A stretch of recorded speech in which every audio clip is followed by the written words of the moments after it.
தந்தை மகன் தூய ஆவியாரின் பெயராலே.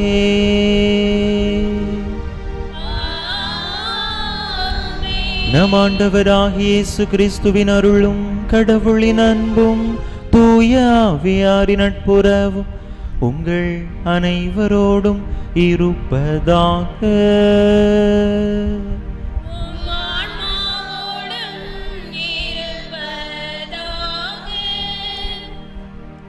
இறை இயேசுவில் பிரியமான சகோதர சகோதரிகளே, திருச்சிலுவை மகிமை விழா ஞாயிறு திருப்பலிக்கு உங்களை அன்புடன் வரவேற்கிறேன்.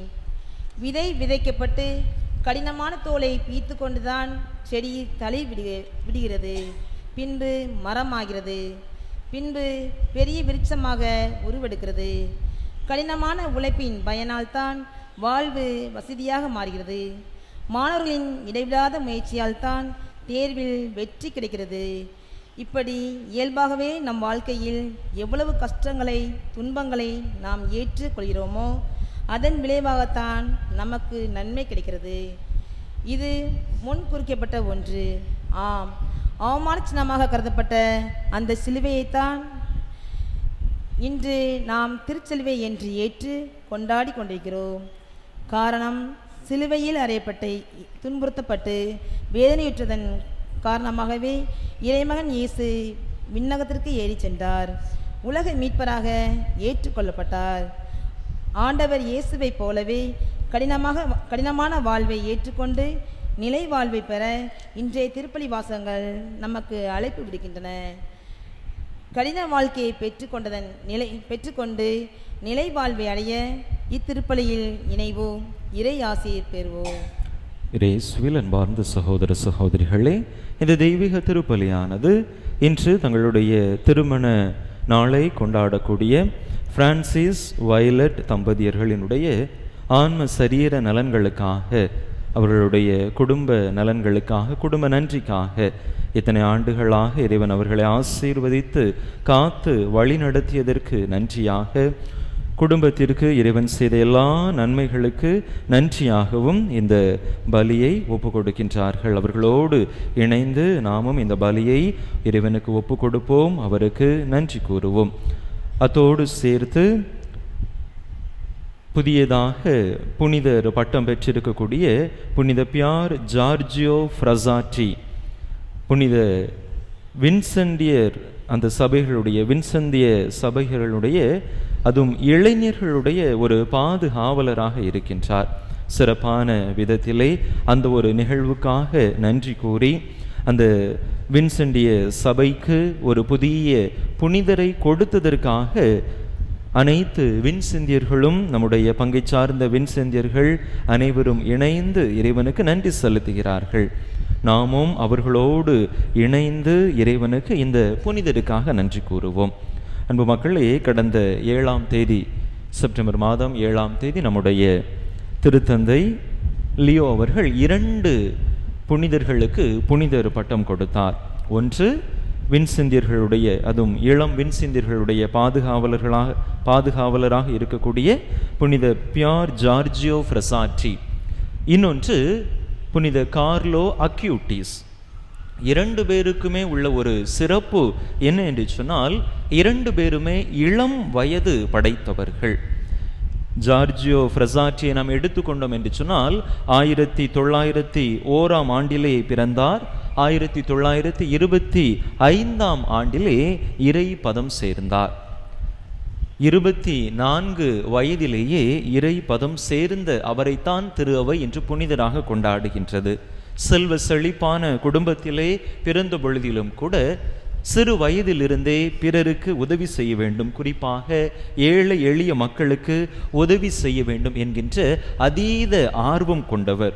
போலியோ நோயினால் பாதிக்கப்பட்டு தன்னுடைய உயிரை இழந்தார். அந்த போலியோ நோய் அவருக்கு எப்படி வந்தது என்று சொன்னால், ஏழை எளிய மக்களிடத்திலே சென்று உரையாடுகின்ற பொழுது, அவர்களுக்கு உதவி செய்கின்ற பொழுதுதான் அந்த நோய் அவரை தொற்றிக் கொண்டது. எனவேதான் அவரை வின்செந்திய அந்த சபையினுடைய பாதுகாவலராக, குறிப்பாக இளைஞர்களுடைய பாதுகாவலர்களாக அந்த புனித வின்சென்டி பால் சபையிலே கொண்டாடி கொண்டிருக்கிறார்கள். சிறப்பாக அந்த வின்சென்டிய சபையிலே அவர் இணைந்து பணியாற்றினார். இளம் வயது என்று பாராது சிறப்பாக பணியாற்றிய அவருடைய அந்த ஒரு நிலையை போற்றுகின்ற விதத்திலே திரு அவை அவரை இன்று புனிதராக கொண்டாடி மகிழ்கின்றது. அதே போல இன்னொரு புனிதர் கார்லோ அக்யூட்டிஸ் 1991 ஆண்டில் பிறந்த ஒரு 90s கிட் தான் அவர். 2006 ஆண்டு இறைப்பதம் சேர்ந்தார். வெறும் 15 ஆண்டுகள் தான். First saint of the millennium அப்படின்னு சொல்லுவார்கள். அதாவது இந்த டிஜிட்டல் உலகத்திலே முதல் புனிதர் அவர்தான். அவருடைய தாய் தந்தையர் அவருடைய புனிதர் பட்டத்திலே உயிரோடு அதிலே பங்கெடுத்து ஒரு சாட்சியாக அவர்கள் திகழ்கின்றார்கள். அன்பு மக்களே, இந்த கார்லோ அக்யூட்டிஸ் அப்படி என்ன செய்துவிட்டார்? அதிகமாக நற்கருணை புதுமைகளை உலகறிய செய்தவர். நற்கருணையின் மூலமாக ஆண்டவர் செய்த அற்புதங்களை, அதிசயங்களை இந்த உலகிற்கு எடுத்து சொல்வதற்காகவே ஒரு வெப்சைட் ஒன்றை ஏற்படுத்தி அதன் மூலமாக நற்கருணையின் புதுமையை உலகறிய செய்தார். இன்று அவருடைய பெயரில் பல புதுமைகள் நடைபெற்று கொண்டிருக்கின்றன. எனவேதான் திரு அவை இவரையும் ஒரு புனிதராக கொண்டாடி மகிழ்கின்றது. லுக்கேமியா என்று சொல்லப்படக்கூடிய இரத்த புற்றுநோயினால் பாதிக்கப்பட்டு இறை பதம் சேர்ந்தார். அன்பு மக்களை, இந்த புனிதர்களை நாமும் பின்பற்றி நல்லதொரு புனித வாழ்க்கை வாழ இந்த திருப்பலியிலே உருக்கமாக மன்றாடுவோம். திருமுழுக்கு நினைவாக நம்மீது தெளிக்கப்படக்கூடிய இந்த தண்ணீரை இறைவன் ஆசீர்வதித்து அருள வேண்டுவோம். ஆண்டவரே, எல்லாம் வல்ல இறைவா, உடலான்ம வாழ்வு அனைத்துக்கும் ஊற்றும் தொடக்கமும் நீரே. இத்தண்ணீரை புனிதப்படுத்தியருள உம்மை வேண்டுகின்றோம். எங்கள் பாவங்களுக்கு மன்னிப்பு வேண்டவும், எல்லா நோய்களையும் மாற்றானின் சூழ்ச்சிகளையும் எதிர்த்து உமது அருளின் பாதுகாப்பை அடையவும் நாங்கள் இத்தண்ணீரை நம்பிக்கையுடன் பயன்படுத்துகின்றோம். ஆண்டவரே, உமது இரக்கத்தின் உதவியால் உயிருள்ள தண்ணீர் எங்களில் பொங்கி எழுந்து மீட்பளிப்பதாக. இவ்வாறு நாங்கள் தூய இதயத்தோடு உம்மை அணுகி வந்து எங்கள் உடலுக்கும் ஆன்மாவுக்கும் வரும் இடர்கள் அனைத்தையும் விலக்குவோமாக. எங்கள் ஆண்டவராகிய கிறிஸ்து வழியாக உம்மை மன்றாடுகிறோம். எல்லாம் வல்ல இறைவா, தண்ணீர் வளம் பெற அதில் ஒப்பிட வேண்டும் என்று இறைவாக்கினர் எலிசா வழியாக கற்பித்தீர். உமது படைப்பு பொருளாகிய இந்த உப்பை பரிவிரக்கத்துடன் புனிதப்படுத்தியருள உம்மை தாழ்மையுடன் வேண்டுகின்றோம். ஆண்டவரே, உப்பு கலந்த தண்ணீர் தெளிக்கப்படும் இடமெல்லாம் தீயோனின் தாக்குதல் அனைத்தும் தோல்வியுறச் செய்வீராக. உம் தூய ஆவியார் உடனிருந்து எங்களை இடையராது காத்தருள்வாராக. எங்கள் ஆண்டவராகிய கிறிஸ்து வழியாக உம்மை மன்றாடுகிறோம்.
எல்லாம் வல்ல இறைவன் நம் பாவங்களிலிருந்து நம்மை தூய்மைப்படுத்துவாராக. இந்த நற்கருணை கொண்டாட்டத்தின் வழியாக அவர் தம்முடைய ஆட்சியின் விருந்தில் பங்கு கொள்ள நம்மை தகுதி பெறச் செய்வாராக.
மன்றாடுவோமாக.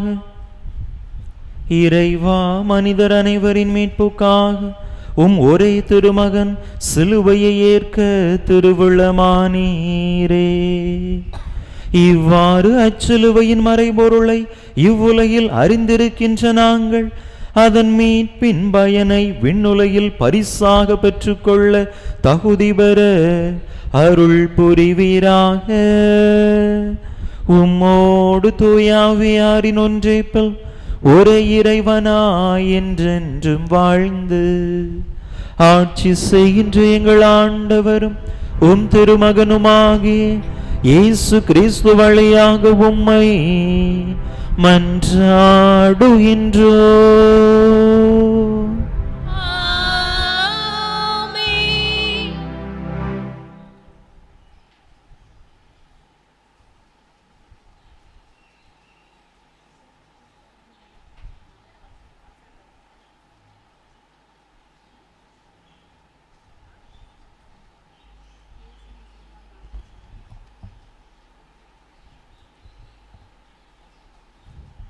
முதல் வாசகம்.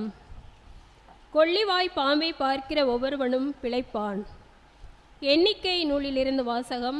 அதிகாரம் 21, இறை வார்த்தைகள் 4 முதல் 9 முடிய. அந்நாள்களில் ஏதோம் நாட்டை சுற்றி போகும்படி ஓர் என்ற மலையிலிருந்து இஸ்ராயேல் மக்கள் செங்கடல் சாலை வழியாக பயணப்பட்டனர். அவ்வழியை முன்னிட்டு மக்கள் பொறுமை இழந்தனர்.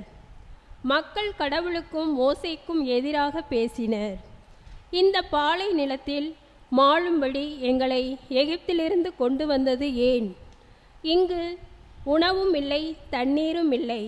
அற்பமான இந்த உணவு எங்களுக்கு வெறுத்து போய்விட்டது என்றனர்.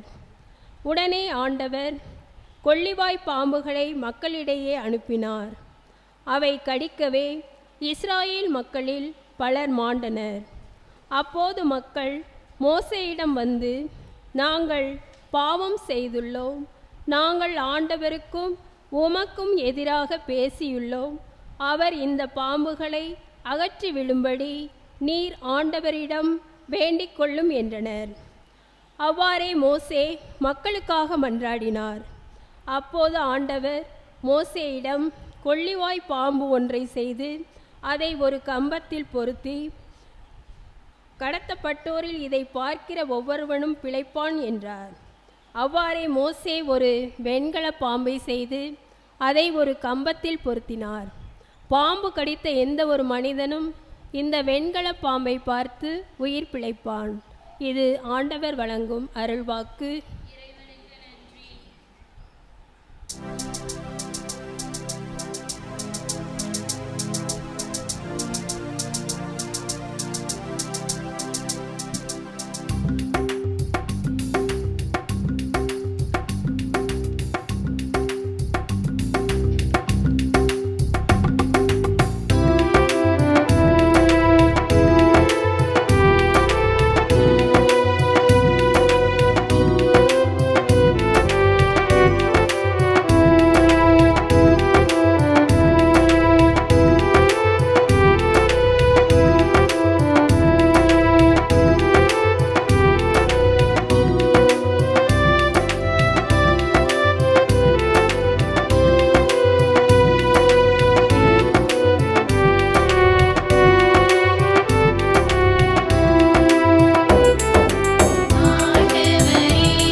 திருத்தூதர் பவுல் பிலிப்பியருக்கு எழுதிய திருமுகத்திலிருந்து வாசகம். அதிகாரம் 2, இறை வார்த்தைகள் 6 முதல் 11 முடிய. சகோதர சகோதரிகளே, கடவுள் வடிவில் விளங்கிய இயேசு கடவுளுக்கு இணையாய் இருக்கும் நிலையை வலிந்து பற்றி கொண்டிருக்க வேண்டியதொன்றாக கருதவில்லை. ஆனால் தம்மையே வெறுமையாக்கி அடிமையின் வடிவை ஏற்று மனிதருக்கு ஒப்பானார். மனித உருவில் தோன்றி சாவை ஏற்கும் அளவுக்கு, அதுவும் சிலுவை சாவையே ஏற்கும் அளவுக்கு கீழ்ப்படிந்து தம்மையே தாழ்த்தி கொண்டார். எனவே கடவுளும் அவரை மிகவே உயர்த்தி எப்பெயருக்கும் மேலான பெயரை அவருக்கு அருளினார். ஆகவே இயேசுவின் பெயருக்கு விண்ணவர், மன்னவர், கீழுலகோர் அனைவரும் மண்டியிடுவர். தந்தையாம் கடவுளின் மாட்சிக்காக இயேசு கிறிஸ்து ஆண்டவர் என எல்லா நாவுமே அறிக்கையிடும். இது ஆண்டவர் வழங்கும் அருள்வாக்கு.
ஆண்டவர் உங்களோடு இருப்பாராக.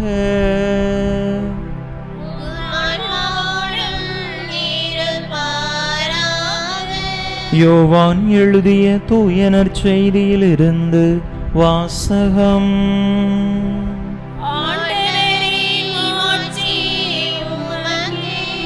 யோவான் எழுதிய தூய நற்செய்தி அதிகாரம் 3, இறை வசனங்கள் 13 முதல் 17 முடிய. யோவான் எழுதிய தூய நற்செய்தி அதிகாரம் 3, இறை வசனங்கள் 13 முதல் 17 முடிய. அக்காலத்தில் இயேசு நிக்கதேமிடம் கூறியது, விண்ணகத்திலிருந்து இறங்கி வந்துள்ள மானிட மகனை தவிர வேறு எவரும் விண்ணகத்திற்கு ஏறி சென்றதில்லை. பாலை நிலத்தில் மோசேயால் பாம்பு உயர்த்தப்பட்டது போல மானிட மகனும் உயர்த்தப்பட வேண்டும். அப்போது அவரிடம் நம்பிக்கை கொள்ளும் அனைவரும் நிலை வாழ்வு பெறுவர். தம் ஒரே மகன் மீது நம்பிக்கை கொள்ளும் எவரும் அழியாமல் நிலை வாழ்வு பெறும் பொருட்டு அந்த மகனையே அழிக்கும் அளவுக்கு கடவுள் உலகின் மேல் அன்பு கூர்ந்தார். உலகிற்கு தண்டனை தீர்ப்பளிக்க அல்ல, தம் மகன் வழியாக அதை மீட்கவே கடவுள் அவரை உலகிற்கு அனுப்பினார். ஆண்டவரின் அருள்வாக்கு.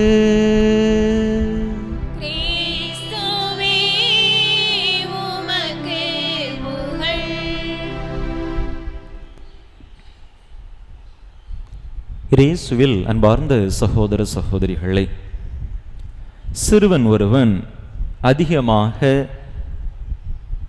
சேட்டை செய்து கொண்டிருந்த காரணத்தினால் ஒரு பள்ளியிலிருந்து இன்னொரு பள்ளிக்கு மாறிக்கொண்டே இருந்தான். இப்படி பல பள்ளிகளை அவன் மாறிவிட்டான். எந்த பள்ளிக்கு சென்றாலும் ஏதாவது ஒரு பிரச்சனை, ஆசிரியர்களுக்கு கீழ்ப்படியாமல் அல்லது சக மாணவர்களோடு சண்டை போட்டுக்கொண்டு ஏதாவது பிரச்சனை செய்து கொண்டே இருந்தான். இதனால் எந்த பள்ளி நிர்வாகமும் அவனை தங்களுடைய பள்ளியிலே நிலை நிறுத்தி கொள்ள விரும்பவில்லை. அந்த சிறுவனுடைய பெற்றோரை அழைத்து, உங்களுடைய பையனுக்கு எங்கள் பள்ளியில் இடமில்லை, தயவு செய்து அவனை வேறு பள்ளிக்கு மாற்றிவிடுங்கள் என்று சொல்லிக்கொண்டே இருந்தார்கள். இப்படி பல பள்ளிகளை அவன் கடந்து விட்டான். அடுத்ததாக இறுதியாக ஒரு கத்தோலிக்க பள்ளிக்கூடத்திலே அவனை சேர்த்தார்கள். இந்த கத்தோலிக்க பள்ளிக்கூடத்தில் சேர்க்கப்பட்ட பிற்பாடு அவனுடைய வாழ்க்கையிலே ஒரு பெரிய அளவிலான மாற்றம். மற்ற பள்ளிகளில் அளவுக்கு அதிகமாக பிரச்சனைகளை சேட்டைகளை செய்து கொண்டிருந்த அந்த சிறுவன் இந்த கத்தோலிக்க பள்ளியில் சேர்க்கப்பட்ட பிற்பாடு அந்த அளவிற்கு பிரச்சனை செய்யவில்லை. நல்ல ஒரு பையனாக, ஒரு சாதுவான பையனாக மாறிவிட்டான். அவனுடைய பெற்றோர், அவனுடைய தாய் அவனிடத்திலே கேட்டார்கள், மகனே, இத்தனை பள்ளிக்கூடத்தில் இவ்வளவு பிரச்சனைகளை பண்ணிக்கிட்டு இருந்த நீ, ஆனால் இந்த பள்ளிக்கூடத்தில் சேர்த்ததுக்கு பிறகு ஒரு பிரச்சனையும் பண்ணலையே, சாதுவா மாறிற்றியே, உன்னுடைய ஆசிரியர்களும் உன்னுடைய நடத்தையை குறித்து பாராட்டுகிறார்களே, என்ன காரணம் என்று அவனுடைய தாய் அந்த சிறுவனிடத்திலே கேட்டார். அப்பொழுது அந்த சிறுவன் அந்த தாயிடம் சொன்னான், அம்மா, எங்கள் பள்ளிக்கூடத்தில் எல்லா வகுப்பறையிலையும் போர்டுக்கு மேலே ஒரு மனுஷனை சிலுவையில் அடித்து தொங்க விட்டுருக்குறாங்க, அடித்து கொன்று போட்டிருக்கிறாங்க. தப்பு செஞ்ச எல்லாத்துக்கும் அதுதான் தண்டனை போல. நான் அதான் தப்பு செய்யாமல் அமைதியாக இருக்கிறேன். ஒருவேளை என்னையும் அடித்து தொங்க விட்டுறக்கூடாது பார்த்தீங்களா அப்படின்ட்டு சொன்னானாம். அன்பு மக்களே, சிலுவையை குறித்து பல மனிதர்களுக்கும் பல விதமான எண்ணங்கள் இருக்கின்றன. சிலுவனா இப்படிதான் அப்படிங்கிற ஒரு எண்ணம் எல்லாரும் மனிதர்களிடத்திலும் இருக்கிறது. பழைய காலத்திலே, அந்த காலகட்டத்திலே யூதர்களிடத்திலே, கிரேக்கர்களிடத்திலே எப்படிப்பட்ட ஒரு எண்ணம் இருந்தது? சிலுவை என்று சொன்னால் அது ஒதுக்கப்பட்டது, ஓரங்கட்டப்பட்டது. சிலுவையை யாரும் அணுகக்கூடாது. எந்த ஒரு பின்புலத்திலே அவர்கள் அவ்வாறு நினைத்தார்கள், சிலுவையை மடமையாக கருதினார்கள். இணைச்சட்ட நூலிலே ஒரு இறைவார்த்தை பகுதி வருகிறது. இணைச்சட்ட நூல் 21வது அதிகாரம் 22, 23 இறை வசனங்களிலே நாம் வாசிக்கின்ற பொழுது தெரியும். அந்த காலத்து சட்டம், பழைய ஏற்பாட்டு சட்டம் என்ன சொல்லுகின்றது? சாவுக்கு ஏதுவான பாவத்தை செய்துவிட்ட ஒருவனை சாகடித்து விட்டு மரத்திலே அவனை தொங்கவிட வேண்டும். இரவு வரை அவனை மரத்திலே தொங்கவிடக்கூடாது. இரவிற்குள்ளாக அவனை அடக்கம் செய்துவிட வேண்டும். இவ்வாறு மரத்திலே தொங்கவிடப்பட்டவன் எவனும் சபிக்கப்பட்டவன். இப்படிப்பட்ட ஒரு எண்ணம் யூதர்களுடைய மனதிலே ஆழமாக பதிந்து விட்டது. யூதர்கள் மட்டுமல்ல, கிரேக்கர்களுடைய மனதிலும் ஆழமாக பதிந்து விட்டது. அதனாலதான் பவுலடிகளார் அழகா பதிவு செய்திருக்கிறார். கொரிந்தியருக்கு எழுதிய முதல் திருமுகத்திலே முதல் அதிகாரம் 23வது வசனத்தில் அருமையாக பதிவு செய்திருக்கிறார். சிலுவை என்பது பிற இனத்தவருக்கு தடைக்கல், யூதருக்கு தடைக்கல். யூத மக்களுக்கு அது ஒரு தடைக்கல்லாக இருக்கிறது. பிற இனத்து மக்களுக்கு, கிரேக்கர்களுக்கு அது மடமையாக இருக்கிறது என்று பதிவு செய்திருக்கிறார். காரணம் என்ன? அவர்கள் அப்படிப்பட்ட ஒரு பின்புலத்தை வைத்து கொண்டு, சிலுவை அப்படின்னு சொன்னா அவமானம், சிலுவை அப்படின்னு சொன்னா சாபம், சிலுவையில் தொங்க விடப்பட்டவன் சபிக்கப்பட்டவன் என்கின்ற ஒரு கண்ணோட்டத்திலேயே பார்த்து பழகிவிட்ட காரணத்தினால் அவர்களால் சிலுவையை ஏற்றுக்கொள்ள முடியவில்லை. பேதுரு கூட அப்படிப்பட்ட ஒரு நிகழ்வை, ஒரு எண்ணத்தை வெளிப்படுத்துவார். மத்தேயு நற்செய்தி 16வது அதிகாரம் 22வது இறை வசனத்தில் நாம் வாசிப்போம். தன்னுடைய பாடுகளை குறித்து இயேசு தன்னுடைய சீடர்களுக்கு வெளிப்படுத்துவார். தான் எப்படிப்பட்ட பாடுகளை அடைய போகிறேன், இவ்வாறு சிலுவையில் அறையப்பட போவது, இறந்து உயிர் தெழுவது எல்லாத்தையும் சீடர்களுக்கு சொல்லுவார். அவ்வாறு தன்னுடைய பாடுகளை சீடர்களிடத்திலே சொன்ன பொழுது பேதுரு என்ன சொல்லுவார்? ஆண்டவரே, வேண்டாம், அப்படி உங்களுக்கு நடக்கவே கூடாது. இது ஒரு யூத கண்ணோட்டம். பேதுருக்கு நினைப்பெல்லாம் என்ன? சிலுவை அப்படின்னு சொன்னா சாபம், சிலுவையில் தொங்க விடப்பட்டவன் சாபத்திற்குரியவன் என்கின்ற அந்த ஒரு கண்ணோட்டத்திலேயே அவர் வாழ்ந்து வந்த அந்த காரணத்தினால் இயேசு தன்னுடைய பாடுகளை முன் அறிவித்த பொழுது அவரால் ஏற்றுக்கொள்ள முடியவில்லை. அதனாலதான் இயேசு பேதுருவை பார்த்து சொல்லுவாரு, என் கண்முன் இல்லாதே சாத்தானே, அப்பாலே போ சாத்தானே, நீ கடவுளுக்கு ஏற்றவை குறித்து எண்ணாமல் மனிதர்களுக்கு ஏற்றவை குறித்து எண்ணுகிறாய். நீ மனித சிந்தனையின்படியே நீ யோசித்து கொண்டிருக்கிறாய், அதை விட்டு வெளியே வா என்று சொல்லி அங்கே பேதுருவை கடிந்து கொள்வதாக பார்க்கிறோம். அன்பு மக்களே, இப்படி இகழ்ந்து ஒதுக்கப்பட்ட அவமானத்தின் சின்னமாக கருதப்பட்ட அந்த சிலுவையை தான் ஆண்டவர் மீட்பின் சின்னமாக, மகிமையின் சின்னமாக உயர்த்துவதாக பார்க்கிறோம். அன்பு மக்களே, கடந்த தொடக்க காலத்திலே ஒரு நிகழ்வு ஏற்படுகின்றது. தொடக்க காலத்தில் கிறிஸ்தவ மக்கள் ஏராளமான நெருக்கடிக்கு, இன்னல்களுக்கு உள்ளானார்கள். குறிப்பாக ரோமையர்களால் கிறிஸ்தவர்கள் அதிகமாக சித்திரவதைக்கு உட்படுத்தப்பட்டார்கள். இந்த சூழ்நிலையில் கான்ஸ்டன்டைன் என்கின்ற மன்னன் கிறிஸ்தவர்களுக்கு ஆதரவாக செயல்பட ஆரம்பிக்கின்றான். அவன் தன்னுடைய எதிரியை எதிர்த்து போரிடக்கூடிய ஒரு சூழல். அப்பொழுது கிறிஸ்தவர்களுடைய ஆதரவை அவன் நாடுகின்றான். அவனுடைய கனவிலே ஒரு காட்சி வருகின்றது. அந்த காட்சியில் அவன் என்ன காண்கின்றான்? வானத்திலே ஒரு ஒளி பிளம்பு வடிவத்திலே சிலுவை அடையாளத்தை அவன் காண்கின்றான். இந்த அடையாளத்தினால், இந்த சிலுவையினால் நீ வெற்றி பெறுவாய், உன்னுடைய எதிரியை நீ வெற்றி கொள்வாய் என்று அவனுக்கு அந்த காட்சியிலே சொல்லப்படுகின்றது. இந்த சிலுவை அடையாளத்தை உன்னுடைய வீரர்களுடைய அந்த கவசத்திலே நீ பொறித்துக்கொள், நடக்கக்கூடிய அந்த போரிலே நீ வெற்றி பெறுவாய் என்று அவருடைய அந்த காட்சியில் அவருக்கு தெரிவிக்கப்படுகின்றது. அதே போல தன்னுடைய வீரர்களுக்கு அந்த கவசத்திலே சிலுவை அடையாளத்தை அவன் பொறிக்கின்றான். நடந்த அந்த போரிலே அவன் வெற்றி பெறுகிறான். அதுவரையில் கிறிஸ்தவனாக இல்லாதவன் அதற்கு பிற்பாடு கிறிஸ்தவனாக மாறுகின்றான். ரோமையே கிறிஸ்தவத்தை ஏற்றுக்கொள்ளக்கூடிய ஒரு நிலைக்கு மாற்றம் பெறுகிறது என்று நாம் பார்க்கிறோம். அன்பு மக்களே, இங்கே கான்ஸ்டன்டைன் என்கின்ற அந்த மன்னன் சிலுவையை தடைக்கல்லாக பார்க்கவில்லை, சிலுவையை அவன் வெற்றியின் அடையாளமாக பார்க்கிறான். நான் ஏற்கனவே சொன்ன அந்த இறை வசனத்திலே அடுத்த இறை வார்த்தை பவுல் கொரிந்தியருக்கு எழுதிய முதல் திருமுகம் முதல் அதிகாரம் 24வது இறை வசனம். ஆனால் அழைக்கப்பட்டவர்களுக்கோ, அவர்கள் யூதரானாலும் கிரேக்கரானாலும், கிறிஸ்து கடவுளின் வல்லமையும் ஞானமுமாக இருக்கிறார். யாரெல்லாம் சிலுவையை நம்புகிறார்களோ, யாரெல்லாம் சிலுவையை ஏற்றுக்கொள்ளுகிறார்களோ அவர்களுக்கு கிறிஸ்து மீட்பராக, ஒரு மிகப்பெரிய வல்லமையை அவர்களுக்கு கொடுப்பவராக இருப்பதாக நாம் பார்க்கிறோம். அன்பு மக்களே, நம்முடைய வாழ்க்கையிலே நாம் சிலுவையை குறித்த எப்படிப்பட்ட கண்ணோட்டத்தை வைத்திருக்கிறோம் சிந்தித்து பார்ப்போம். இன்னைக்கு சிலுவை ஆண்டவர் தரக்கூடிய ஆசீர்வாதம் வேண்டும், அருள் வரங்கள் வேண்டும், ஆனால் சிலுவை நமக்கு வேண்டாம் என்பதுதான் நம்முடைய பலருடைய எண்ணமாக இருக்கின்றது. அப்படிதானா?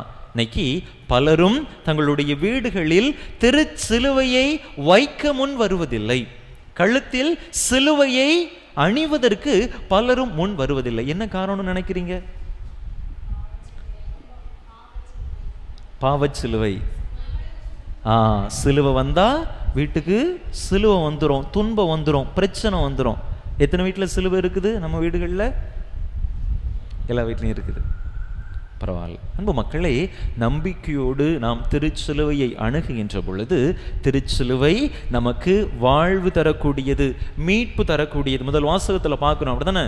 வெண்கலத்தால் உயர்த்தப்பட்ட அந்த பாம்பை பார்த்த மக்கள், மாண்ட மக்கள் உயிர் பெற்றார்கள். அதே போல சிலுவையிலே உயர்த்தப்பட்ட நம் ஆண்டவர் இயேசுவை நாம் உற்று நோக்குகின்ற பொழுது நாமும் வாழ்வு பெறுவோம். பல நேரங்களில் வாழ்க்கையில் துன்பம் அப்படின்னு சொல்லி வந்த உடனே நாம் சோர்வடைந்து போய்விடுகிறோம். அப்படிதானா? அதுக்கு ஒரு அடையாளமாக தான் கடவுள் எல்லா மாட்சியின் மகத்துவத்தின் கடவுள் அல்ல, இன்பமே வடிவான கடவுள் அல்ல. அவர் துன்பத்தை ஏற்றுக்கொண்டவர், மக்களோடு இறங்கி வந்து மக்களோடு மக்களாக தன்னையே ஐக்கியப்படுத்தி கொண்டவர், ஒருமுகப்படுத்தி கொண்டவர். அதனால துன்பம் என்பதை நாம் ஏதோ ஒரு வேண்டா வெறுப்பாக ஒதுக்கி வைத்து பார்க்க கூடாது. பல நேரங்களில் நம்முடைய வேண்டுதல்களும் அப்படிதான் இருக்கும். அதான் ஆண்டவரே எனக்கு துன்பமே வரக்கூடாது, பிரச்சனையே வரக்கூடாது என்கின்ற விதத்தில் தான் நாம் வேண்டுகின்றோம். அன்பு மக்களே, நம்முடைய வேண்டுதல்களை சற்று நாம் மாற்றுகின்ற பொழுது, ஆண்டவரே எவ்வளவு பிரச்சனை வந்தாலும் எவ்வளவு துன்பம் வந்தாலும் அதை தாங்கிக் கொள்ளக்கூடிய ஆற்றலை தாரும், வலிமையை தாரும் என்கின்ற மனநிலையோடு நாம் ஜெபத்தை ஏறெடுக்கிற பொழுது நிச்சயமாக பிரச்சனை வருகின்ற பொழுது, துன்பம் வருகின்ற பொழுது சோர்வடைந்து விடமாட்டோம். நம்பிக்கையோடு நாம் அந்த துன்பத்தை எதிர்த்து பயணம் செய்வோம். திருச்செலுவை அதைத்தான் நமக்கு கற்றுத் தருகிறது. திருப்பலி முன்னேறியில் அருமையா வாசிக்கணும். அப்படிதானே? கடினமான துன்பங்களுக்கு பிற்பாடுதான் நமக்கு மாட்சி இருக்கிறது, வெற்றி இருக்கிறது. விவிலியத்தில் 2 உதாரணத்தை உங்கள் முன்பாக சுட்டி காட்ட விரும்புகிறேன். 2 மனிதர்கள், யோசேப்பு, மோசே, எவ்வாறு அவர்கள் துன்பத்திற்கு உள்ளானார்கள், எவ்வாறு அது அவர்களுடைய வாழ்க்கையிலே மாட்சியாக வெளிப்பட்டது. உடன் பிறந்த சகோதரர்களால் யோசேப்பு எகிப்துக்கு அனுப்பப்படுறார். அப்படிதானா? அதுவே ஒரு பெரிய துன்பம். சொந்த சகோதரர்கள், உடன்பிறப்புகள் நம்மை ஒதுக்கி வைக்கிறாங்க, வேண்டாம் அப்படின்னு சொன்னாங்க அப்படின்னு சொன்னா அது எப்படிப்பட்ட ஒரு மன உளைச்சலை ஏற்படுத்தும். அது மட்டுமல்லாமல் அடிமையாக ஒரு நாட்டிற்கு கொண்டு போகப்படுகிறார். அங்கே ஒரு வீட்டிலே அடிமை வேலை பார்த்து கொண்டிருக்கிறார். அந்த வீட்டினுடைய எஜமானுடைய மனைவி, எஜமானி அம்மா, அவரை தவறான கண்ணோட்டத்தில் அணுக நினைக்கிறார். யோசேப்பு அதற்கு ஒத்து வரவில்லை. அங்கிருந்து தப்பித்து ஓடி விடுகிறார். இதனால் அவர் மீது அந்த எஜமானி போய் குற்றம் சாட்டுகின்றார். போத்திபாருடைய மனைவி போய் குற்றம் சாட்டுகின்றார். இவ்வாறு என்னை தவறாக அணுகி வந்தார் என்று சொல்லி அதற்கும் அந்த பொய்க்குற்றம் சாட்டப்படுவதற்காக சிறையிலே அடைக்கப்படுகின்றார். எப்படிப்பட்ட அவமானங்கள், எப்படிப்பட்ட துன்பங்கள்! அன்பு மக்களே, இந்த துன்பங்களுக்கு மத்தியில் கடவுள் யோசேப்பை உயர்த்துகின்றார். அந்த துன்பங்கள் அவருடைய வாழ்விலே வெளிப்படவிருந்த மாட்சிக்கு ஒரு அடையாளமாக இருக்கின்றது. அந்த துன்பத்தோடு எல்லாம் முடிந்து விட்டது என்று யோசேப்பு மனம் சோர்வடைந்து போய்விடவில்லை. ஆண்டவர் மீது நம்பிக்கையோடு இருந்தார். அதன் விளைவு, எந்த தேசத்திற்கு அடிமையாக கொண்டு செல்லப்பட்டாரோ அந்த தேசத்தினுடைய முதன்மை குடிமகனாக அவர் உயர்த்தப்பட்டார். மக்கள் எகிப்திலே பஞ்சத்திலே வாடிய பொழுது சிறப்பாக திட்டமிட்டு செயல்பட்டு மக்களை அந்த பஞ்சத்திலிருந்து காக்கக்கூடிய ஒரு நிலைக்கு கடவுள் அங்கே யோசேப்பை உயர்த்தினார் என்று நாம் பார்க்கிறோம். அன்பு மக்களே, யோசேப்பு அவருடைய வாழ்க்கையிலே பட்ட துன்பங்கள், கஷ்டங்கள் வீண் போகவில்லை. அங்கே இறுதியாக அவர் ஆண்டவருடைய மாட்சியை தன்னுடைய வாழ்க்கையிலே கண்டுகொண்டார் என்று பார்க்கிறோம். அதே போல மோசேயினுடைய வாழ்க்கையை நாம் எடுத்துக்கொண்டோம் என்று சொன்னால், விடுதலை பயணத்தில் நாம் வாசிக்கிறோம். தொடக்கத்திலே பார்க்கிற பொழுது மோசே எங்க இருக்கிறார்? ஒரு அரண்மனையிலே வாழ்கின்றார். பார்வோனுடைய அரண்மனையிலே வாழ்கின்றார். பார்வோனுடைய மகள்தான் மோசேயை அந்த நைல் நதியிலிருந்து எடுத்து வளர்க்கின்றார். அப்படிதானா? சின்ன பிள்ளையா இருக்கும்போது அவருடைய தாயால் வளர்க்கப்பட்டு தொடர்ந்து அந்த அரண்மனையிலே வாழக்கூடிய ஒரு செல்வ செழிப்பான ஒரு நிலையில் தான் இருக்கிறார். இந்த சூழ்நிலையில் மோசே தன்னுடைய இனத்தவன் எபிரேயன் ஒருவனை எகிப்தியன் ஒருவன் அடிப்பதை பார்த்து அந்த எகிப்தியனை கொன்று போட்டு விடுகின்றார். மண்ணோடு மண்ணாக அவனை அமிழ்த்து விடுகின்றார். மோசேக்கு எந்த அளவுக்கு கோபம் வருது பாருங்க. மூக்குக்கு மேல, மூக்கு நுனில கோபம் இருக்கக்கூடிய ஒரு மனிதனாக மோசே இருந்தார். தன்னுடைய இனத்தவனை ஒருத்தன் அடிப்பதை கூட பார்க்க முடியாமல் அவரை கொன்று புதைக்கக்கூடிய அளவிற்கு கோபம். இது ஒரு எகிப்தியன் பார்த்து விடுகின்றான். மன்னனுக்கு தெரிந்து அவ்வளவுதான், தன்னை கொன்று விடுவான் என்கின்ற நோக்கத்தில் அங்கிருந்து தப்பி ஓடுகிறார் மோசே. தன்னுடைய மாமாவிடத்திலே தஞ்சம் அடைகின்றார். அவருடைய மாமா இத்திரோ என்பவரிடத்திலே ஆடு மேய்க்கக்கூடிய ஒரு தொழிலை செய்கின்றார். அரண்மனையில் சொகுசான வாழ்க்கையில் இருந்த மோசேக்கு ஆடு மேய்க்கக்கூடிய ஒரு நிலைமை. அன்பு மக்களே, இறையியலாளர்கள் சொல்லுகிறார்கள் 40 ஆண்டுகளாக அவர் கஷ்டப்பட்டு கடினப்பட்டு அந்த ஆடுகளை மேய்த்து கொண்டிருந்தார். அன்பு மக்களே, எதற்காக மோசேக்கு இப்படிப்பட்ட ஒரு துன்பம்? எதிர்காலத்திலே வெளிப்பட இருக்கக்கூடிய மாட்சிக்கு மோசேயை தயார்படுத்துவதற்காக அங்கே கடவுள் மோசேக்கு அந்த துன்பத்தை அனுமதிக்கிறார். அன்பு மக்களே, மோசே எகிப்திலே இஸ்ராயேல் மக்களை பார்வோனின் அடிமை தலையிலிருந்து மீட்டெடுக்கின்றார். கடவுளுடைய வல்லமையினால் அந்த மக்களை பாலும் தேனும் பொழியக்கூடிய கானான் தேசத்தை நோக்கி வழி நடத்துகின்றார். அவ்வாறு அந்த இஸ்ராயேல் மக்களை வழிநடத்தி செல்லுகின்ற பொழுது இஸ்ராயேல் மக்களுக்கு இடையே ஏராளமான சண்டை சச்சரவுகள், போட்டி குழப்பங்கள் ஏற்படுகின்றன. இந்த சூழ்நிலையிலெல்லாம் அந்த மக்களை வழிநடத்த தகுதியான முதிர்ச்சி பெற்ற ஒரு தலைவர் வேண்டும். இந்த முதிர்ச்சியை மோசே எங்கிருந்து பெற்றுக்கொள்கின்றார்? 40 ஆண்டுகளாக ஆடு மேய்த்தார் அல்லவா, 40 ஆண்டுகளாக கஷ்டப்பட்டார் அல்லவா. அப்பொழுது அவருக்கு தேவையான பக்குவத்தை கடவுள் அவருக்கு கொடுக்கின்றார். இல்லை என்று சொன்னால் அந்த மக்கள் சண்டை போடுகின்ற பொழுது மோசே என்ன செஞ்சிருப்பாரு? திட்டிருப்பாரு, இல்லைன்னா போட்டு அடிச்சிருப்பாரு. அவருக்கு கோபம் எப்படிப்பட்ட கோபம்? மூக்குக்கு மேல கோபமா இருந்தது. அப்படிதானா? தன் இனத்தவனை ஒருத்தன் அடித்ததை பார்த்தே அவனை அடித்து மண்ணோடு மண்ணாக அவனை புதைத்து விட்டார் என்று பார்க்கிறோம். இப்படிப்பட்ட கோபம் மிகுந்த மோசேயை பண்படுத்த, அவரை முதிர்ச்சி பெற செய்ய அந்த துன்பத்தை கடவுள் அவருடைய வாழ்க்கையிலே அனுமதிக்கிறார். அன்பு மக்களே, இப்படி கோபம் மிகுந்த மோசே எப்படிப்பட்ட மோசையாக மாறுகிறார்? எண்ணிக்கை புத்தகம் 12வது அதிகாரம் 3வது இறைவசனத்திலே வாசிக்கிறோம்.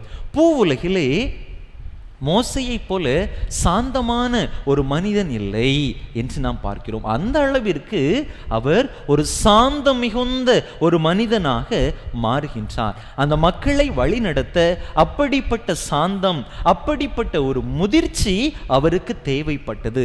அதற்காகத்தான் கடவுள் அந்த துன்பத்தை மோசையினுடைய வாழ்க்கையிலே அனுமதித்தார் என்று நாம் பார்க்கிறோம். அன்பு மக்களே, நம்முடைய வாழ்க்கையிலும் கூட கடவுள் ஒரு துன்பத்தை, ஒரு சிலுவையை அனுமதிக்கிறார் என்று சொன்னால் அது நம்முடைய வாழ்வை சிதைப்பதற்காக அல்ல, நம்முடைய வாழ்வை செதுக்குவதற்காக என்பதை நாம் புரிந்து கொண்டோம் என்று சொன்னால் துன்பத்தை கண்டு நாம் ஓடி ஒளிய மாட்டோம். துன்பத்தை கண்டு அது வேண்டாம் என்று நாம் ஒதுங்க மாட்டோம். பல நேரங்களில் துன்பங்கள் நம்மை கடவுளை விட்டு விலக செய்து விடுகிறது. அப்படிதானா?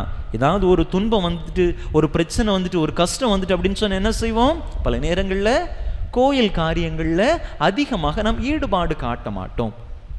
என் வாழ்க்கையில் தான் எல்லா பிரச்சனையும் வந்துட்டு இருக்குது, நான் எதுக்கு கோயிலுக்கு போனோம்? ஆண்டவர் என் வாழ்க்கையில் என்னத்தை செஞ்சிட்டார் என்று நாம் கோயிலை விட்டு ஒதுங்கி நிற்கக்கூடிய ஒரு நிலையை பார்க்கிறோம். அன்பு மக்களே, அந்த துன்பத்தை நம்முடைய வாழ்க்கையிலே இறைவன் அனுமதிக்கிறார் என்று சொன்னால் நிச்சயமாக அந்த துன்பத்தை கடந்த மாட்சியை, மகிழ்ச்சியை நமக்காக அவர் வைத்திருக்கிறார் என்கின்ற நம்பிக்கையோடு நாம் பயணம் செய்ய வேண்டும். பெரிய வெள்ளி இருந்தாதான் நாம் பெரிய ஞாயிறு, உயிர்ப்பின் ஞாயிறை மகிழ்ச்சியோடு நாம் அடைய முடியும். பெரிய வெள்ளி இல்லாம நமக்கு உயிர்ப்பின் மாட்சி, உயிர்ப்பின் ஞாயிறு இல்லை என்பதை நாம் புரிந்து கொண்டோம் என்று சொன்னால் நிச்சயமாக துன்பங்களை கண்டு நாம் ஓடி ஒதுங்க மாட்டோம். சிலுவைகளை நாம் நம்பிக்கையோடு ஏற்றுக்கொள்வோம். எனவே அப்படிப்பட்ட ஒரு நம்பிக்கையை இன்றைய நாளிலே நாம் கொண்டாடுகின்ற திருச்சிலுவையின் மகிமையின் விழா நமக்கு தருகின்றது. அந்த நம்பிக்கையை தாங்கியவர்களாக ஆண்டவர் எல்லா துன்பங்களிலும் துயரங்களிலும் நம்மோடு உடன் பயணிக்கிறார், நம்மை பக்குவப்படுத்துகிறார், நம்மை முதிர்ச்சி பெறச் செய்கிறார் என்கிற நம்பிக்கையோடு நாம் நம்முடைய துன்பங்களை கடந்து அவற்றை எதிர்த்து பயணம் செய்வோம். நம்முடைய எல்லா துன்பங்களிலும் இறை உடன் இருப்பு, இறை பிரசன்னம் நம்மோடு இருக்கின்றது என்பதை புரிந்து தொடர்ந்து அதே நம்பிக்கையில் நம்முடைய வாழ்க்கையிலே பயணம் செய்ய இறையாசிரை நிறைவாக பெற்றுக்கொள்ள வரம் கேட்டு தொடர்ந்து இந்த பலியிலே இணைந்து மன்றாடுவோம். ஆமன். அனைவரும் எழுந்து நம்முடைய நம்பிக்கையை அறிக்கையிடுவோம்.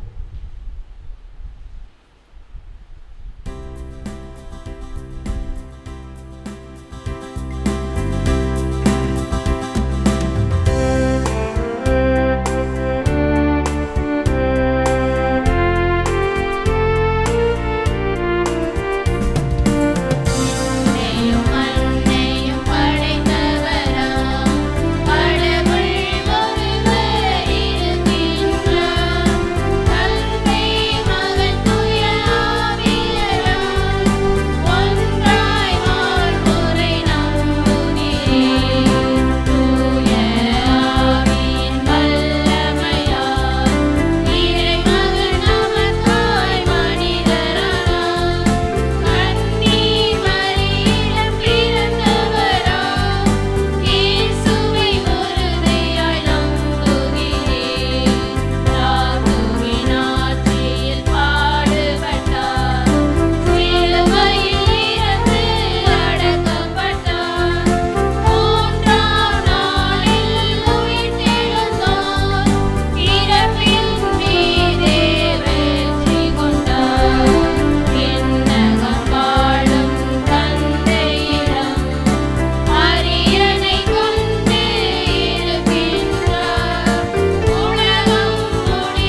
தேவைகள், விண்ணப்பங்கள், மன்றாட்டுகள் அனைத்தையும் நம்பிக்கையோடு ஆண்டவரிடத்தில் எடுத்துச் சொல்லி மன்றாடுவோம்.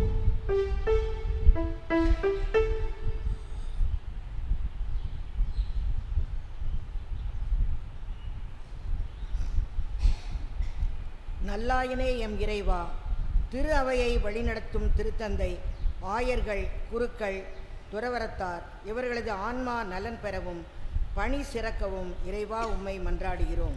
எல்லாம் வல்ல இறைவா, எங்கள் மன்றாட்டை கேட்டருளும். ஆசீர் அளிக்க வல்லவரே எம் இறைவா, ஏதேனும் சிறு துன்பம் ஏற்பட்டாலே உடனே நம்பிக்கை இழந்து இறை பற்றிலே குறைந்து காணப்படும் நாங்கள் அவ்வாறு மனச்சோர்வு அடையாமல் இறை பற்றில் நிலைத்திருக்க இறைவா உம்மை மன்றாடுகிறோம். எல்லாம் வல்ல இறைவா, எங்கள் மன்றாட்டை கேட்டருளும். அமைதி நாயகனே எம் இறைவா, எங்கள் குடும்பங்களில் காணப்படும் கணவன் மனைவி சண்டை சச்சரவுகள் நீங்கி சமாதானத்துடனும் அக்கறையுடனும் ஒருவருக்கொருவர் அன்போடும் வாழ வரம் வேண்டி இறைவா உம்மை மன்றாடுகிறோம். எல்லாம் வல்ல இறைவா, எங்கள் மன்றாட்டை கேட்டருளும். எல்லாம் வல்லவரே எம் இறைவா, திருமணத்திற்காக காத்து கொண்டிருக்கும் இளைஞர், இளம் பெண்கள் இவர்களுக்கு தகுந்த துணையை தந்து ஆசீர்வதிக்க வேண்டி இறைவா உம்மை மன்றாடுகிறோம். எல்லாம் வல்ல இறைவா, எங்கள் மன்றாட்டை கேட்டருளும். நம்முடைய தனிப்பட்ட தேவைகளுக்காக சில மணித்துளிகள் அமைதியாக இறைவனிடம் மன்றாடுவோம்.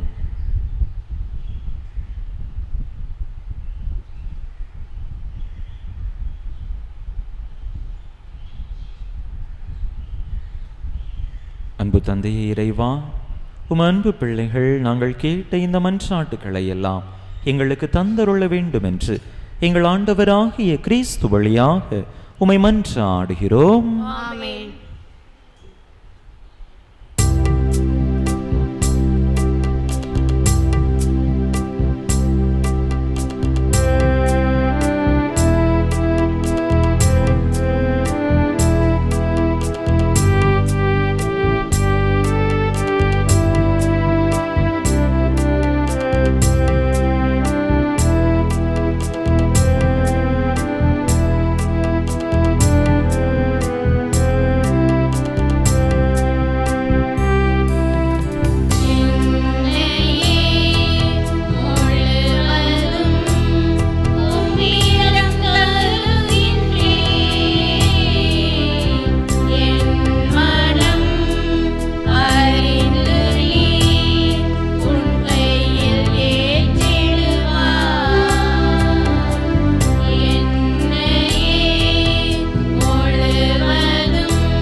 சகோதர சகோதரிகளே, என்னுடையதும் உங்களுடையதுமான இப்பலி எல்லாம் வல்ல தந்தையாக இறைவனுக்கு ஏற்றதாகும்படி மன்றாடுங்கள்.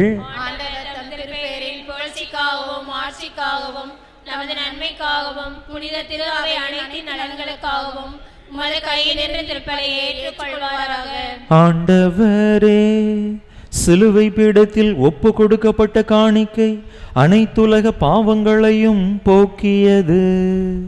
இப்பீடத்தில் நாங்கள் ஒப்பு கொடுக்கும் இக்காணிக்கை குற்றங்கள் அனைத்திலிருந்தும் எங்களை கழுவி தூய்மைப்படுத்த அருள் புரிவீராக. எங்கள் ஆண்டவராகிய கிறிஸ்து வழியாக உம்மை மன்றாடுகின்றோம்.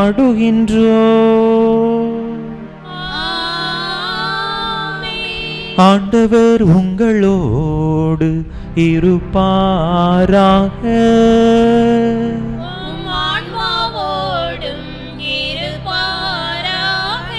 இதயங்களை மேலே எழுப்புங்கள்.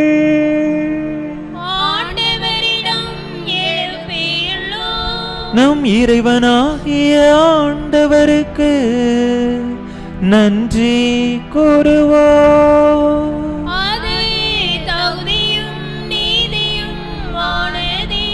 ஆண்டவரே, தூயவரான தந்தையே, என்றுமுள்ள எல்லாம் வல்ல இறைவா, எங்கள் ஆண்டவராகிய கிறிஸ்து வழியாக இந்நாளும் எவ்விடத்திலும் நாங்கள் உமக்கு நன்றி செலுத்துவோம். மெய்யாகவே தகுதியும் நீதியுமாகும். எங்கள் கடமையும் மீட்புக்குரிய செயலுமாகும். ஏனெனில் உம் திருமகனின் மீட்பளிக்கும் பாடுகளினால் உலகம் அனைத்தும் நல்லுணர்வை பெறுகின்றது, உமது மாண்பை அறிக்கையிடுகின்றது. சிலுவையின் வியத்தகு வலிமையினால் உலகத்தின் மீது தீர்ப்பும் சிலுவையில் அறையுண்டவரின் அதிகாரமும் விளங்குகின்றன. ஆகவே வானதூதர் புனிதர் அனைவரோடும் சேர்ந்து நாங்களும் உமக்கு புகழ்ச்சி பண்ணி செய்து முடிவின்றி ஆர்ப்பரித்து பாடுவதாவது:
ஆண்டவரே, நிர்மையாகவே தூயவர், தூய்மை அனைத்துக்கும் ஊற்று. ஆகவே உம்முடைய ஆவியை பொழிந்து இக்காணிக்கைகளை தூய்மைப்படுத்த உம்மை வேண்டுகின்றோம். இவ்வாறு எங்கள் ஆண்டவர் இயேசு கிறிஸ்துவின் உடலும் இரத்தமுமாக எங்களுக்கு இவை மாறுவனவாக. அவர் பாடுபட உளம் கனிந்து தம்மை கையளித்த போது அப்பத்தை எடுத்து நன்றி செலுத்தி அதை பிட்டு தம் சீடர்களுக்கு அளித்து அவர் கூறியதாவது: அனைவரும் இதிலிருந்து பெற்று உண்ணுங்கள், ஏனெனில் இது உங்களுக்காக கையளிக்கப்படும் என் உடல்.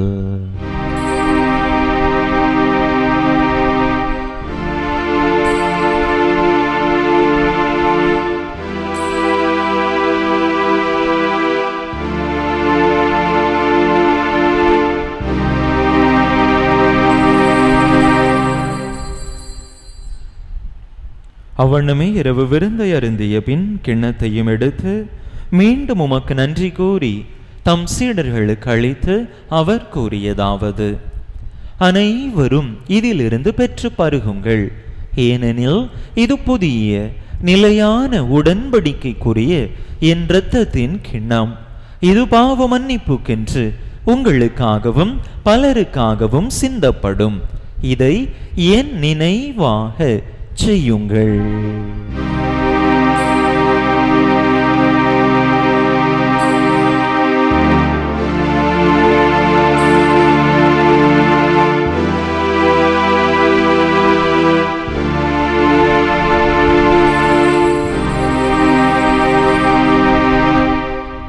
நம்பிக்கையின் மறைபொருள்.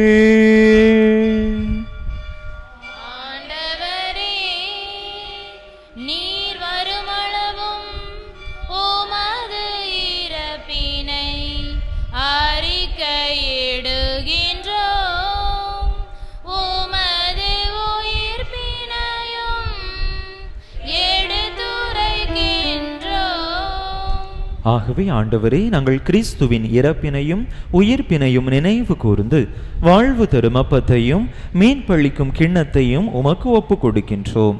உம் திருமுன்னின்று உமக்கு ஊழியம் புரிய தகுந்தவர்கள் என எங்களை ஏற்றுக்கொண்டீர். எனவே உமக்கு நன்றி செலுத்துகின்றோம். மேலும் கிறிஸ்துவின் உடலிலும் இரத்தத்திலும் பங்கு கொள்ளும் எங்களை தூய ஆவியார் ஒன்று சேர்க்க வேண்டுமென உமை தாழ்மையுடன் மன்றாடுகின்றோம். ஆண்டவரே, உலகெங்கும் பரவியிருக்கும் உமது திரு அவையை நினைவு கூர்ந்தருளும். எங்கள் திருத்தந்தை லியோ, எங்கள் ஆயர் ஸ்டீஃபன், எல்லா திருநிலையினர் ஆகிய அனைவரோடும் உமது திரு அவை அன்பில் நிறைவு பெறச் செய்தருளும். மேலும் உயிர்த்தெழும் எதிர்நோக்குடன் துயில் கொள்ளும் எங்கள் சகோதர சகோதரிகளையும் இறந்தோர் அனைவரையும் இரக்கத்துடன் நினைவு கூர்ந்து உமது திருமுக ஒளியினுள் ஏற்றருளும். எங்கள் அனைவர் மீதும் இரக்கமாயிரும். கடவுளின் கன்னித்தாயும் எங்கள் பாதுகாவலியுமான புனித ஜெபமாலை அன்னை, அவருடைய கணவரான புனித யோசேப்பு, புனித திருத்தூதர்கள், இவ்வுலகில் உமக்குகந்தவராயிருந்தோர் ஆகிய புனிதர் அனைவருடனும் நாங்கள் நிலை வாழ்வில் பங்கு கொள்ளும் தகுதி பெற்று உம் திருமகன் இயேசு கிறிஸ்து வழியாக உமை புகழ்ந்தேத்தும் வரமருள உமை மன்றாடுகின்றோம்.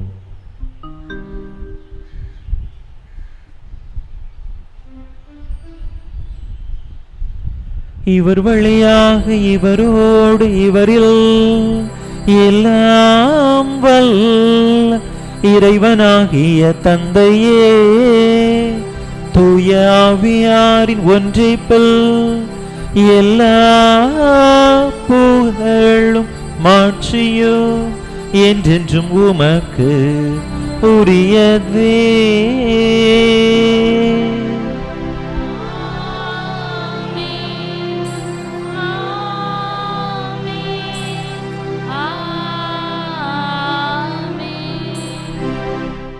மீட்பரின் கட்டளையால் கற்பிக்கப்பட்டு இறை படிப்பினையால் பயிற்சி பெற்ற நாம் துணிந்து சொல்லுவோம். விண்ணுலகில் இருக்கிற எங்கள் தந்தையே, உமது பெயர் தூயது என போற்றப் பெறுக. உமது ஆட்சி வருக.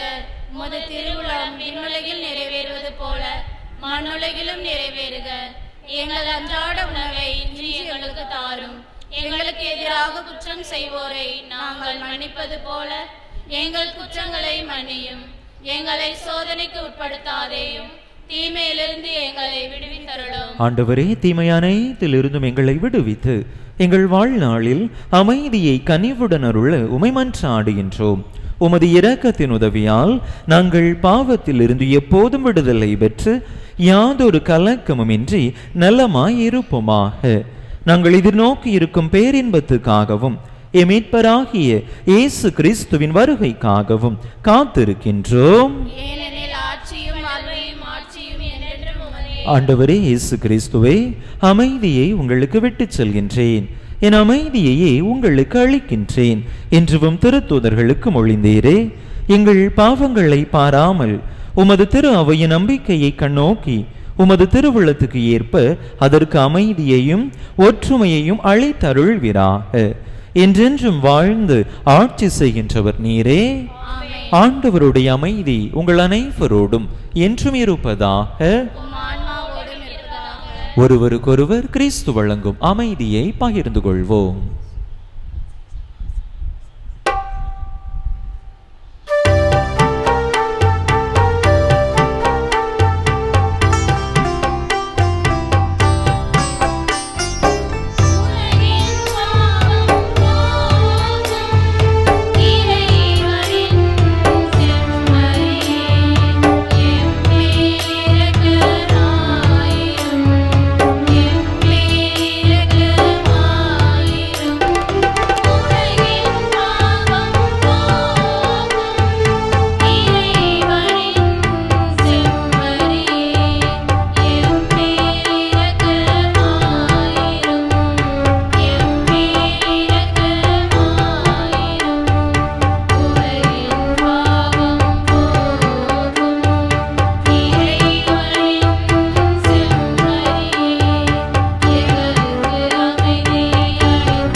இதோ இறைவனின் செம்மறி, இது உலகின் பாவங்களை போக்குகின்றவர்.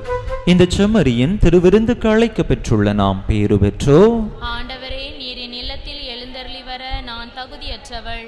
ஆனால் ஒரு வார்த்தை மட்டும் சொல்லியருளும், எனது ஆன்மா நலமடையும்.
விண்ணக தந்தையே, உம் திருமகன் இயேசு கிறிஸ்துவில் நீர் எங்களுக்கு வழங்கிய நம்பிக்கைக்காக உமக்கு நன்றி. தூய ஆவியார் வழியாக தந்த பிறரன்பு என்னும் கொடைக்காக நன்றி. இந்த நம்பிக்கையாலும் அன்பாலும் உமது அரசின் வருகையை எதிர்நோக்கும் அருளை எங்களுக்கு தாரும். உமது நற்செய்தியின் சான்றுகளாக எங்களை மாற்றும். தீமையின் ஆற்றல்களை எங்களிடமிருந்து அகற்றும். நாங்களும் இவ்வுலகும் புதிய விண்ணகம் புதிய மண்ணகம் நோக்கிய பயணத்தில் இறை வார்த்தையால் மாற்றம் பெறுவோமாக. இந்த யூபிலி கொண்டாட்டத்தின் அருள் எதிர்நோக்கின் திருப்பயணிகளாகிய எங்களை வழிநடத்தட்டும். விண்ணக செல்வங்களுக்கான ஆர்வத்தை எம்மில் தூண்டி எழுப்பட்டும். எம் மீட்பர் இயேசுவின் மகிழ்ச்சியும் அமைதியும் உலகில் நிரப்புவதாக. மூவொரு கடவுளே, உமக்கே மாட்சி, உமக்கே புகழ், உமக்கே நன்றி. ஆமென். அன்பு மக்களே, நம்முடைய பங்கிலே 10ஆம் வகுப்பு 12ஆம் வகுப்பு படிக்கக்கூடிய கத்தோலிக்க தலித் கிறிஸ்தவ மாணவ மாணவியருக்கான கல்வி உதவித்தொகை வழங்குகின்றார்கள். ஏற்கனவே அறிவிப்பு கொடுத்திருந்தேன். இன்றுதான் கடைசி நாள். யாராவது நம்முடைய பங்கில் நம்முடைய பிள்ளைகள் தெரிந்தவர்கள் 10ஆம் வகுப்பு 12ஆம் வகுப்பு படிக்கிறார்கள் என்று சொன்னால் அவருடைய பெயர்களை அருட்சகோதரர்களிடத்திலே பதிவு செய்து கொள்ளும்படியாக அன்போடு கேட்டுக்கொள்கின்றேன். அவர்களுக்கான கல்வி உதவித்தொகை இந்த கல்வி ஆண்டினுடைய இறுதியிலே அவர்களுக்கு கொடுக்கப்படும். ஏற்கனவே நான் அறிவித்தவாறு வருகின்ற 28ஆம் தேதி நம்முடைய பங்கில் நாம் விவிலிய மாதத்தை சிறப்பிக்கின்றோம். அன்றைய நாளிலே காலை 9 மணிக்கு விவிலிய பேரணியும் அதனை தொடர்ந்து திருப்பலியும் நடைபெறும். திருப்பலி நிறைவுற்ற பிற்பாடு சிறப்பு விவிலிய வினாடி வினா போட்டியானது நடைபெறும். இணையூர்களுக்கு இடையான வினாடி வினா போட்டியாக அது நடைபெறும். அறிவித்தவாறே 4 நற்செய்தி நூல்கள், மத்தேயு, மார்க்கு, லூக்கா, யோவான் என்கின்ற 4 நற்செய்தி நூல்களிலிருந்து அதற்கான கேள்விகள் இடம்பெறும். எனவே இப்பொழுதே ஊருக்கு 5 பேர் என்று தயார் செய்து கொள்ளும்படியாக அன்போடு கேட்டுக்கொள்கிறேன். அந்த வினாடி வினா போட்டியை தொடர்ந்து விவிலிய கண்காட்சிக்கும் நாம் ஏற்பாடு செய்கின்றோம். ஒவ்வொரு ஊரிலிருந்தும் ஒரு குறிப்பிட்ட விவிலிய பகுதியை கண்காட்சியாக வைக்க வேண்டும். அதற்கும் அன்பு மக்கள் இப்பொழுதே தயாராகும்படியாக கேட்டுக்கொள்கிறேன். அந்த விவிலிய கண்காட்சிக்கு எந்த பகுதியை காட்சிப்படுத்த வேண்டும் என்பதை இப்பொழுது குலுக்கல் முறையிலே எடுத்து கொண்டிருக்கிறோம். சங்கர்லிங்கபுரத்தில் எடுத்துட்டாங்க, குருவார்பட்டியில் எடுத்துட்டாங்க. நம்ம ஊருக்கு இப்பொழுது எடுக்க வேண்டும். எந்த பகுதியை நீங்கள் விவிலிய கண்காட்சியிலே வைக்க வேண்டும்? யாராவது ஒருத்தவங்க வந்து எடுங்க. யார் எடுக்கிறா?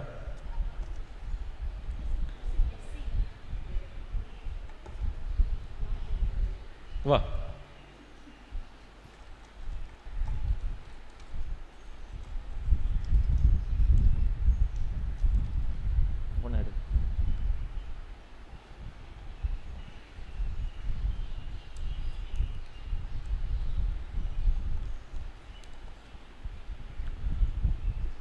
உங்களுக்கான இறைவார்த்தை பகுதி செங்கடலை கடந்து செல்லுதல். செங்கடலை கடத்தல் இருக்குல்ல, அந்த நிகழ்வைத்தான் நீங்கள் காட்சிப்படுத்த வேண்டும். பல விதங்களில் யோசிக்கலாம், எந்த விதத்தில் நீங்கள் அதை காட்சிப்படுத்தலாம் என்று சிந்தித்து இப்பொழுதே திட்டமிட்டு செயல்படுத்தும்படியாக அன்பு மக்களை அன்போடு கேட்டுக்கொள்கின்றேன். அன்பு மக்களை ஏற்கனவே அறிவித்தவாறு திருப்பலி நிறைவுற்ற பிற்பாடு வரக்கூடிய நம்முடைய தாயினுடைய திருவிழாவை குறித்த ஒரு திட்டமிடல் கூட்டமானது நடைபெறும். அன்பு மக்கள் அனைவரும் அமர்ந்து இந்த கூட்டத்திலே பங்கேற்கும்படியாக அன்போடு கேட்டுக்கொள்கின்றேன். நான் மண்ணிலிருந்து உயர்த்தப்படும் போது அனைவரையும் என் பால் ஈர்த்து கொள்வேன் என்கிறார் ஆண்டவர். மன்றாடுவோமாக. ஆண்டவரே இயேசு கிறிஸ்துவே, உமது புனித உணவால் ஊட்டம் பெற்றுள்ள நாங்கள் உமை தாழ்மையுடன் வேண்டுகின்றோம். அதனால் வாழ்வு தரும் சிலுவை மரத்தால் நீர் மீட்டருளிய எங்களை உயிர்ப்பின் மாட்சிக்கு அழைத்து செல்வீராக. என்றென்றும் வாழ்ந்து ஆட்சி செய்கின்ற உமை மன்றாடுகின்றோம்.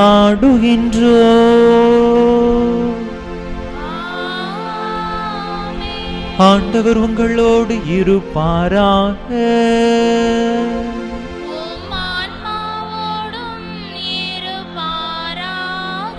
எல்லாம் வல்ல இறைவன் தந்தை, மகன், தூயாவியார் உங்களுக்கு ஆசி வழங்குவாராக.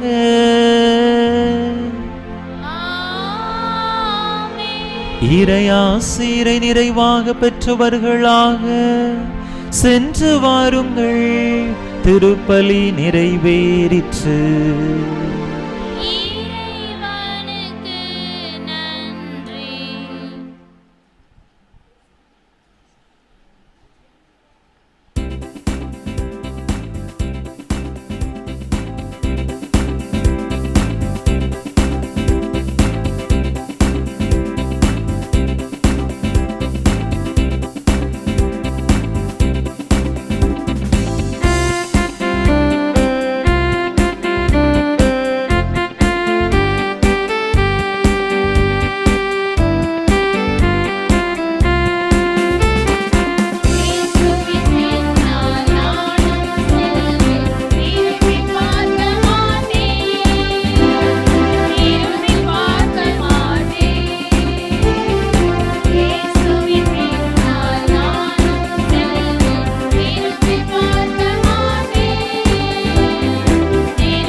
திருப்பலி நிறைவேற்றிய பங்கு தந்தையின் உடல் நலத்திற்காகவும் அவர்களின் பணி சிறக்கவும் இங்கு வந்திருக்கும் ஒவ்வொருவரின் குடும்ப நலனுக்காகவும் திருச்சிலுவையின் விழாவை கொண்டாடும் நாம் ஒவ்வொருவரும் நம்பிக்கையுடன் வாழ்பவர்களாக வாழ இறைவனை வேண்டிக் கொள்வோம்.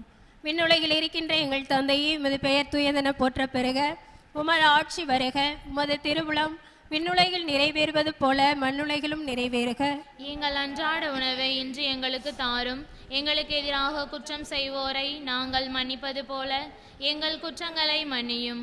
எங்களை சோதனைக்கு உட்படுத்தாதேயும், தீமையிலிருந்து எங்களை விடுவித்தருளும். அருள் நிறைந்த மரியே வாழ்க, ஆண்டவர் உம்முடனே, பெண்களுக்குள் பேறு பெற்றவள் நீரே, உம்முடைய திருவயிற்றின் கனியாகிய இயேசுவும் ஆசி பெற்றவரே.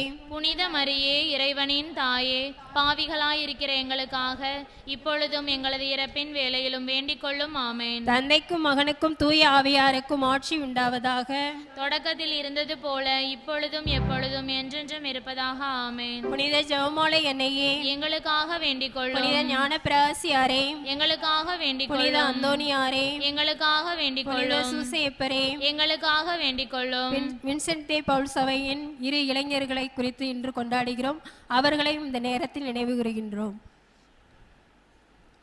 இளையான புகழுக்குரிய தூய்மை மிகு நற்கருணைக்கு எல்லா காலமும் ஆராதனையும் புகழும் போற்றியும் மாட்சிமையும் உண்டாக கடவுளே. தந்தை மகன் தூய ஆவியின் பெயராலே ஆமென்.